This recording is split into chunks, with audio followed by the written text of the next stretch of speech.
Trending dan terkini di Dagang News. Perdana Menteri Datuk Seri Anwar Ibrahim menegaskan Suruhanjaya Pencegahan Rasuah Malaysia bebas menjalankan siasatan segera terhadap setiausaha politik kanannya, Datuk Seri Syamsul Iskandar Mohamad Akin. Anwar menekankan siasatan perlu dilakukan tanpa sebarang campur tangan luar.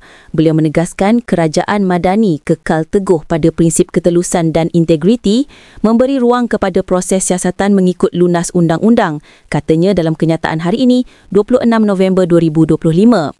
Dalam kenyataan sama, Perdana Menteri turut menerima peletakan jawatan Syamsul Iskandar dan mengucapkan terima kasih atas khidmat beliau. Semalam 25 November 2025, Syamsul Iskandar mengumumkan peletakan jawatan susulan serangan dan tuduhan berterusan berkait pengeluaran surat sokongan kepada kontraktor dalam projek hospital.